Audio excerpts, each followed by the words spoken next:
Hello friends, welcome back to my channel. If you are new here please subscribe my channel for more videos. आज हम बात कर रहे हैं एक ऐसे अपडेट की जो है आईपीसी, सीआरपीसी और इंडियन एविडेंस एक्ट में बड़ा फेरबदल होने वाला है। और जो पुराने ब्रिटिश समय के जो कानून थे उसे बदल कर क्या है उनमें चेंजेस, फेरबदल किया जा रहा है। कानूनी विशेषज्ञों की इस तरह के कानूनों को बदलने के केंद्र सरकार के कदम का स्वागत किया। उनके नाम हिंदी पे रखने पर क्या है आपत्ति जताई है। तो औपनिवेशिक युग के कानून आईपीसी, सीआरपीसी और भारतीय साक्ष्य अधिनियम को बदलने के लिए लोकसभा में 3 विधेयक पेश करने के केंद्र के शुक्रवार के कदम का कानूनी विशेषज्ञों ने स्वागत किया, जिन्होंने हालांकि उनके नाम हिंदी पे रखने पर आपत्ति व्यक्त की है। जबकि दिल्ली उच्च न्यायालय के पूर्व न्यायाधीश RS सोडी ने कहा कि भारत एक विकासशील और जीवंत समाज है जिसमें कोई भी स्थिर कानून नहीं रख सकता। वरिष्ठ अधिवक्ता विकास सिंह और विकास पहावा ने कहा कि ये औपनिवेशिक युग के कानून अप्रचलित कानून थे और उन्हें प्रतिस्थापित करने की आवश्यकता थी, उनमें चेंजेस करने की आवश्यकता थी। वरिष्ठ अधिवक्ता गोपाल शंकर नायर ने कहा, हालांकि इन कानूनों के नामों को हिंदी शब्दों में बदलना उस न्यायिक प्रणाली में पूरी तरह से अर्थहीन है जो ज्यादातर अंग्रेजी में चलती है। ब्रिटिश शासन के दौरान बनाए गए कानूनों के खिलाफ एक प्रमुख आवाज वकील जे साई दीपक ने कहा कि हालांकि उन्होंने बिलों का अध्ययन नहीं किया, लेकिन उन्हें खुशी है कि कम से कम इन कानूनों के नाम बदल दिए गए हैं। एक ऐतिहासिक कदम में गृह मंत्री अमित शाह ने औपनिवेशिक युग के ब्रिटिश युग के कानूनों को बदलने के लिए शुक्रवार को लोकसभा में 3 विधेयक पेश किए, जिसमें कहा गया कि प्रस्तावित कानून देश की आपराधिक न्याय प्रणाली को बदल देंगे और भारतीय नागरिकों के अधिकारों की रक्षा की भावना से लाए जाएंगे। शाह ने भारतीय न्याय संहिता BNS विधेयक 2023 पेश किया, भारतीय नागरिक सुरक्षा संहिता VNSS विधेयक 2023 और भारतीय साक्ष्य BS विधेयक 2023 जो क्रमशः भारतीय दंड संहिता IPC, आपराधिक प्रक्रिया संहिता CRPC और भारतीय साक्ष्य अधिनियम की जगह लेगा। और कहा कि ये बदलाव शीघ्रता से प्रदान करने के लिए किए गए थे, न्याय और एक कानूनी प्रणाली बनाए जो लोगों को समकालीन जरूरतों और आकांक्षाओं को ध्यान में रखे। सरकार के इस कदम पर टिप्पणी करते हुए न्यायमूर्ति सोडी ने कहा कि जहां भी बदलाव की जरूरत है उन्हें लाया जाना चाहिए और जो भी कानून समाज की भलाई के लिए है उसका स्वागत किया जाना चाहिए। उन्होंने PTI भाषा से कहा कि एक जीवन समाज में कानून को भी बदलना होगा, आपके पास स्थिर कानून नहीं हो सकते।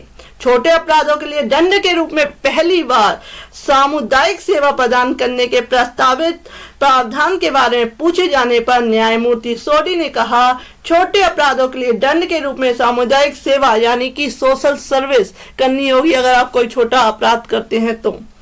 शुरुआत एक अच्छी बात है क्योंकि किसी को भेजना छोटी छोटी बातों पर जेल जाने से किसी की मदद नहीं मिलती। उन्होंने कहा, अगर लक्ष्य सुधारना है तो सार्वजनिक सेवाएं काफी बेहतर है और आपको उस व्यक्ति को मुख्य धारा में लाने का प्रयास करना चाहिए कि वो उसकी जो अपराध की प्रवृत्ति है वो चेंज होए और वह सामाजिक कार्य करे जिससे कि उसकी जो आपराधिक प्रवृत्ति है वो छोड़ी जा सके। सरकार के इस कदम पर अपनी राय व्यक्त करते हुए विकास सिंह ने कहा कि IPC, CRPC और भारतीय साक्ष्य अधिनियम पुराने और अप्रचलित कानून हैं और उन्हें बदलने की आवश्यकता है। उन्होंने कहा, यह ऐसी चीज है जिसकी सराहना की जानी चाहिए। हालांकि उन्होंने इन विधेयकों का नाम हिंदी में रखने का मुद्दा उठाया और कहा कि इन कानूनों के नाम जो है हिंदी में नहीं होने चाहिए क्योंकि अदालतों की जो भाषा है, तकरीबन बड़ी अदालतों की जो भाषा है वो हिंदी नहीं है और वह क्या है, अंग्रेजी है। सिंह ने कहा कि जो लोग हिंदी से परिचित नहीं हैं उन्हें इन प्रस्तावित अधिनियमों के नाम समझने में कठिनाई होगी। उनकी बात दोहराते हुए शंकर नायर ने कहा कि नामकरण में ये बदलाव निरर्थक है। मैंने विधेयकों को विस्तार से नहीं देखा है, लेकिन कम से कम नाम बदलना उस न्यायिक प्रणाली में पूरी तरह से निरर्थक है जो काफी हद तक अंग्रेजी भाषा पे चलती है, खास तौर पर सुप्रीम कोर्ट में जहां यह संविधान द्वारा प्रदान किया गया है। अदालत की भाषा क्या होगी? अंग्रेजी, उन्होंने कहा। शंकर नारायण ने कहा कि इन बदलावों ये आशंका भी पैदा होती है कि यह हिंदी को देश के एक प्रमुख भाषा के रूप में थोपने का प्रयास है। इस सवाल का जवाब देते हुए इसका कानून प्रवर्तन न्यायिक प्रक्रिया पर क्या प्रभाव पड़ेगा, उन्होंने कहा कि इसे काफी हद तक नजरअंदाज कर दिया जाएगा क्योंकि ये कनॉट प्लेस को राजीव गांधी चौक कहने जैसा है। वरिष्ठ वकील विकास पहलवा ने भारत सरकार की पहल का स्वागत करते हुए कहा कि इन तीनों कानूनों में संशोधन की सख्त जरूरत है। 3 प्रमुख आपराधिक अधिनियम 100 साल से भी अधिक पहले लागू किए गए थे और इसमें संशोधन की सख्त जरूरत थी। एक आपराधिक वकील के रूप में मैंने हमेशा महसूस किया कि मुकदमे की प्रक्रिया, दंडात्मक अपराधों की परिभाषा और साक्ष्य के कानून पुराने हैं। आमूल चूल परिवर्तन की जरूरत है और आधुनिक भारत के साथ तालमेल बिठाना होगा। इस तर्ज पर बनाया गया कोई भी कानून हमारे देश की आपराधिक न्याय प्रणाली के लिए अनुकूल होगा, उन्होंने कहा। पहलवा ने कहा कि अगर ये विधेयक उभरती न्यायिक जरूरतों की कसौटी पर खरे उतरती हैं तो ये देश में सुनवाई के तरीके में क्रांतिकारी प्रगति होगी। वकील JSI दीपक ने कहा कि इन कानूनों के लिए हिंदी नाम एक अच्छी शुरुआत है क्योंकि नामकरण से ही काम शुरू होता है। बात यह है कि मुझे विधेयकों की सामग्री के बारे में पता नहीं है। मुझे खुशी है कि कम से कम नामों में बदलाव हुआ। मुझे उम्मीद है कि प्रतीकात्मकता के अलावा भी कुछ और है। मैं देखना चाहूंगा कि इसकी सामग्री क्या है, बिल क्या है और उसमें किस तरह के भारतीय विचार है, बल्कि भारतीय विचार जिन्हें इन बिलों में शामिल किया गया है, उन्होंने कहा।